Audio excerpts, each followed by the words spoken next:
요한일서 3장 1절부터 12절까지. 네, 오늘 암송 구절, 핵심 구절은 3절입니다. 3절에 보니까 주를 향하여 이 소망을 가진 자마다 그의 깨끗하심과 같이 자기를 깨끗하게 하느니라. 소망을 가진 자가 자기를 깨끗하게 한다, 이렇게 되어 있습니다. 먼저 의미를 조금 살펴볼 것은 여기 깨끗하게 한다라는 말인데, 이제 죄를 짓지 않는다 이렇게 돼 있잖아요. 그래서 그 이후에 나오는 말을 계속 들어보면 예수님이 죄가 없으시니까 우리도 죄를 그친다 이렇게 이제 이해를 할 수 있습니다. 근데 이제 이거를 까딱 잘못 이해하면 어떻게 받아들이냐면 죄가 없는 완벽한 상태가 된다라고 받아들일 수 있어요. 까딱 잘못 해석하면. 그러니까 sinless perfection, 죄가 없는 완벽한 상태가 되나? 그렇고 나면 갑자기 우리를 돌아보면, 야, 이거 내가 하나님한테 속하지 않았네, 예수님한테 속하지 않았네, 이렇게 돼버리거든요. 근데 그런 의미일까? 그런 것보다는 사실은 이제 이 원어가 헬라어에서 present tense, 현재어는 어떤 의미를 지녔냐면 현재 지속적으로 반복되는 또는 계속되는 상태나 행동을 얘기합니다. 그래서 그 의미를 살려 NIV에서는 이렇게 해석을 했어요. Continue to sin, 계속해서 죄를 짓거나, 또는 keep on sinning, 죄를 계속해서 짓는. 그러니까 무슨 말이냐면 우리가 하나님께 속하면 예수님을 닮아서 이렇게 했을 때, 예수님은 물론 죄가 없으신 분이지만 우리는 적어도 뭐가 되냐면 죄를 지속적으로, 반복적으로, 상습적으로, 의도적으로 짓는 것은 그치게 된다는 거예요.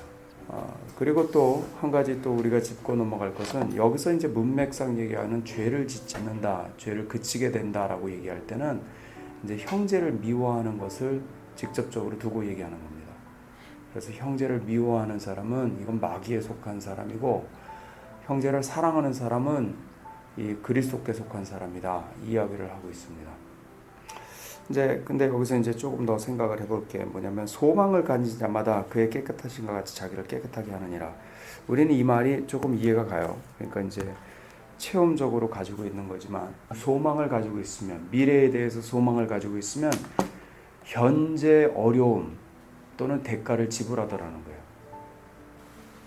예를 들자면 우리 운동하러 가면요, 운동하기 싫다가 갑자기 거기에 있는 사진을 보는 순간 막 운동을 하게 된단 말이에요.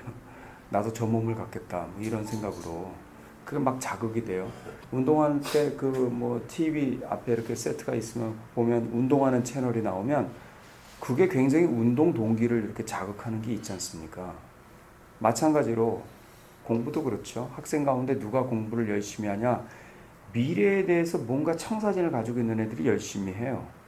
그게 없는 애들은 열심히 하라고 해봐야 잔소리 받게 되잖아요. 미래가 보이지 않는데 어떻게 열심히 합니까? 지금 노는 충동을 어떻게 이겨내냐 말이에요. 그래서 보통 교육학에서도 아마 그런 이야기를 할 건데, 이 아이들한테 공부를 단순히 열심히 해라, 뭐 해라, 상과 벌을 체벌을 하거나 뭐 이렇게 상을 주거나 해봐야, 그거보다는 제일 좋은 게 미래에 대해서 보여주는 거예요. 그려주는 거예요. 너가 열심히 공부하면 이렇게 되고 안 하면 이렇게 된다라는 것을 한 예로 딱 보여주고, 그걸 비전을 갖게 한다, 꿈을 갖게 한다 그러지 않습니까? 그렇게 되면 애는 내가 열심히 하면 저렇게 돼? 이런 꿈을 갖게 되면 애는 지금 현재 놀고 싶은 충동을 이긴단 말이죠. 우리 다 그런 걸 경험해 봤지 않습니까? 그것을 성경에서는 조금 고상하게 얘기하면 바라봄, 이렇게 얘기하죠. 바라봄의 법칙, 바라봄. 예를 들어서 아브라함에게 하나님께서 약속하시기를, 내가 네 자손을 아주 많게 해주겠다, 또 네 자손이 이 땅을 차지하게 될 것이다, 그렇게 얘기하시기만 한 게 아니라 보여주셨어요. 그래픽하게 하늘의 별을 한번 세어보라. 셀 수 있어? 네 자손이 저렇게 될 거야. 동서남북을 한번 살펴봐라. 이 땅이 네 자손이 차지할 땅이 될 거야. 이렇게 해서 보여주시잖아요. 아마 아브라함은 그것을 봤기 때문에 그게 이제 마음에 새겨졌을 거고, 새겨지니까 오래 그 약속이 이루어질 때까지 참고 기다리는 거예요. 약속하셨을 때가 그 이후로 얼마나 오래를 기다려야 됐습니까? 그래 기다리는 거죠. 요셉도 마찬가지예요. 사실 17살 때 아버지 집에서 떠나 노예 생활, 또 감옥에서의 생활을 길게 했습니다. 근데 그러기 전에 하나님은 요셉에게 꿈을 주셨어요. 꿈에 뭘 봤냐면 뭐 비유로 봤지만 결국 내용은 이거죠. 자기의 형들이 또 자기의 부모님조차도 자기에게 절하는 꿈을 꿨어요. 자기가 뭔가 하나님이 쓸만한 그런 귀한 존재가 될 거라는 꿈을 갖게 됐잖아요. 그리고 나서는 연단 속으로 들어갔고, 연단 속에서 하나님과의 동행을 멈추지 않았죠. 저는 제가 생각할 때 그 동행을 멈추지 않았던 이유 중에 하나가, 꼭 그것만 다 이유라고 할 수는 없어도 이유 중에 하나가 뭐냐면 자기가 봤던 꿈도 하나의 자극이 되지 않았을까. 그래, 내가 하나님을 끝까지 붙들면 그 꿈이 이루어질 거야. 이런 마음이 있었을 거라고 생각해요. 그러니까 바라보며 이렇게 먼 것을 바라보고 그 소망을 붙들고 될 때 그렇게 되는 거예요. 그러면 보통 우리는 어떤 소망들을 잘 붙드냐면 이 땅에 대한 소망을 주로 붙듭니다. 예수 믿는 사람도. 그러니까 쉽게 얘기해서 내가 예수님을 잘 믿으면 내가 가지고 있는 문제들이 해결되겠지. 어떤 가정의 문제라든지 개인적인 문제라든지 건강상의 문제라든지 뭐 사업이라든지 이런 문제들이 해결될 것에 대한 소망을 가지고 우리가 하나님한테 충성한단 말이에요. 막 기도도 하고 하여튼 하나님한테 잘 보이기 위해서 애를 쓴다고요. 뭐 저는 그게 그렇게 나쁘다고 생각은 하지 않아요. 그런데 그 소망만 가지고 있다면 딱 잘못하면요 넘어지기가 쉽더라고요. 그러니까 예를 들어 이 땅에 속한 소망 중에 또 다른 건 하나는 저는 이거라고 생각해요. 능력, 하나님의 은사. 하나님의 은사나 능력은 신령한 것은 분명한데 이 땅에 드러나는 현상적인 것이 많아요. 그래서 보통 기도를 할 때도 내가 막 능력 받겠다고 기도하고 그렇게 하면 그거 넘어집니다. 딱 잘못하면. 예를 들어서 그것이 이루어져도 이 땅의 것이 이루어지고 나면 그 다음이 없잖아요. 다 이루어놨는데 뭐. 그게 꿈을 이루면 타락하든지 또는 그걸 이루지 못하면 하나님 앞에 기도하다가 그게 이루어지지가 않으면 하나님한테 실망하기가 좋잖아요. 그러면 뭔가 이 땅에서 바랄 것이 없고 우울한 신자가 된단 말이에요. 그래서 여기서는 보면 그럼 이 소망이 뭐냐? 앞에 1절과 2절입니다. 1절에서는 우리를 하나님의 자녀라고 불러주시는 이 하나님의 사랑이 얼마나 크냐 이런 얘기를 해요. 우리가 하나님의 자녀라는 게 대단하다는 거예요.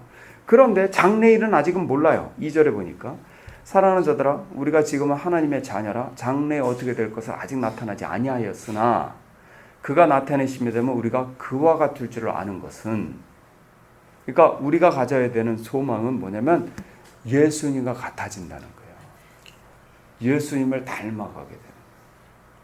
근데 세미나 해도요, 교회에서도 세미나를 하면, 예를 들자면 교회 성장 세미나 이러면요 목사님들이 벌떼같이 모입니다.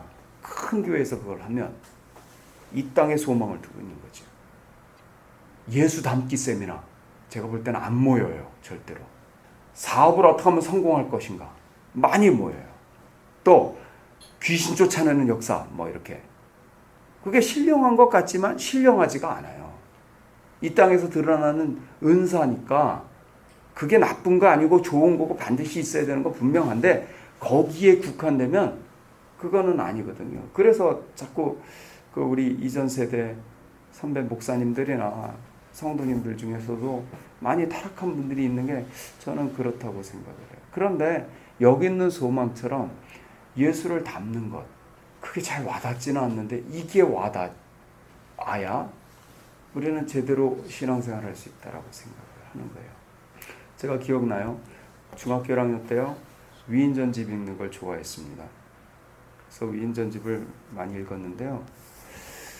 그때 제가 별로 안 좋아한다면 좀 그렇지만 읽고 나서 별로 감흥이 없었던 위인이 하나 있었어요. 그게 누구냐면 예수님이었어요. 그때 뭐 에디슨 너무 재밌어요. 그때 특별히 제가 은혜 받았던 위는 누구냐면 마리 퀴리 부인.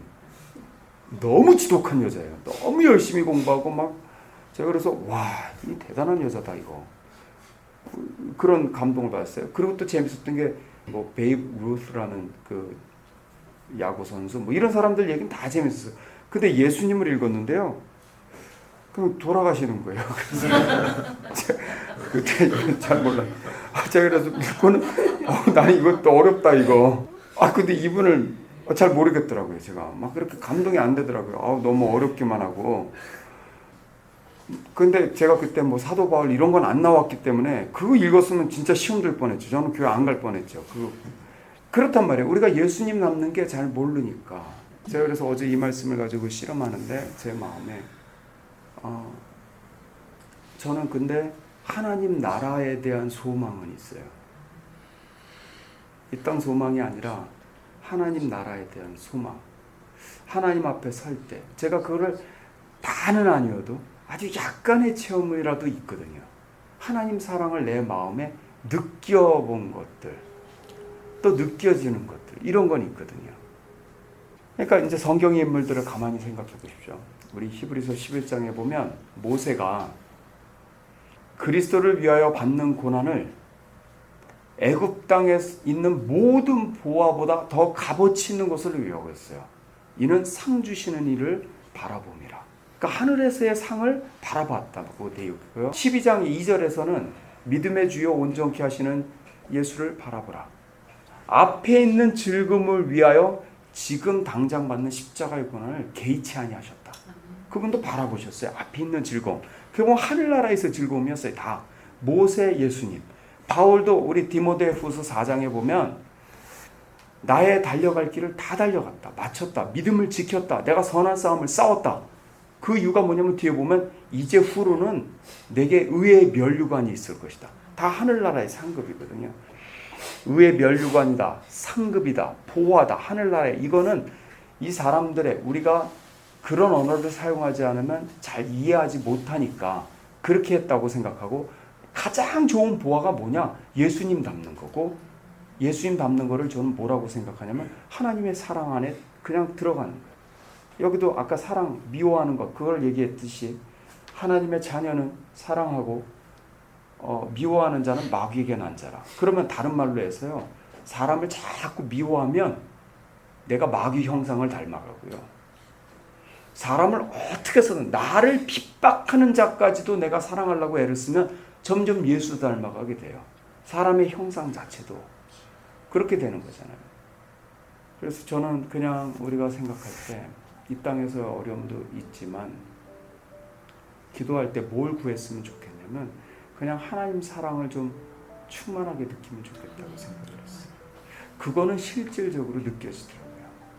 맨 처음에 다른 동기 때문에 내가 기도를 했어도 계속 그 문제를 위해서 씨름하는데 기도 시간이 자꾸 늘어나가요. 근데 기도가 점점 더 달콤해져요. 그게 답이 온 것도 아닌데 그냥 기도가 달콤해지고 좋아져요.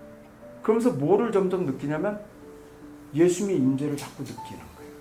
예수님의 사랑을 내 마음에 느끼는 거예요. 로마서 5장에 있는 말씀처럼 하나님의 사랑을 성령을 통해서 내 마음에 부은 바 됩니다. 그래서 그 성령이 내 안에서 느껴지고 임재가 느껴지고 그게 하나님의 임재를 구하는 기도예요. 하나님의 사랑을 구하는 기도. 우리 뭐 지성소 기도 그러는데 지성소 기도는요. 지성소에 들어가면 이 땅이 보이고 전 세계를 이게 지성소 기도가 아니고 지성소 기도는 하나님의 사랑 외에는 느껴지는 게 없는 게 지성소 기도예요. 뜰 기도지 뜰 기도. 이 세상을 바라보면서 하는 기도.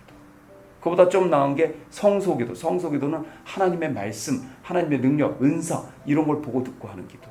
지성소 기도는 하나님의 임재 외에는 없는 기도입니다. 사랑밖에는 없어요.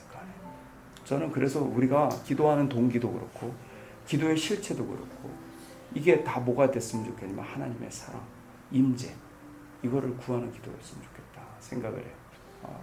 저도 이제 한국에 와서 목회할 때도 개척을 하게 하나님이 하셔서 하지만 송도에 성전을 이렇게 만들게 사람들이 자꾸 그렇게 하고 그래서 성전을 만들고 놨는데 거기 아무도 없는 성전에 새벽에 가서 이렇게 혼자 앉아 있었어요. 처음에 앉아서 무릎 꿇고 가만히 아버지 하면요, 하나님이 오셔요. 그게 느껴져요. 영으로 하나님이 오셔서 저를 만나주세요. 제가 그때 딱 느껴지는 그 표현이 단독 대좌. 천지 만물을 지으신 이 하나님께서 나를 상대하고 계시는데, 그 하나님께서 나를 만나려고 이렇게 오셨는데 내가 두려울 게 뭐가 있냐. 여기 수천 명이 앉아있으면 뭐하고, 아무도 없으면 뭐가 부족하냐. 그 하나님이 나와 함께 계시면 됐지. 저는 그게 인상 깊어요. 근데 이제 자꾸 일이 진행되면 자꾸 속아요. 저는 사람이 보이고 이 땅 것이 보이고 다른 것이 보이고 그러면 속아요. 그때마다 속을 때마다 제 하나님의 사랑이 느껴지지가 않아요. 아, 이게 잘못됐구나. 다시 돌아가고. 그래서 오늘 아침에 저는 그냥 우리가 소망을 갖되 예수님 닮는 소망, 하늘 소망을 좀 가졌으면 좋겠다. 그런 생각을 했습니다. 같이 기도합시다.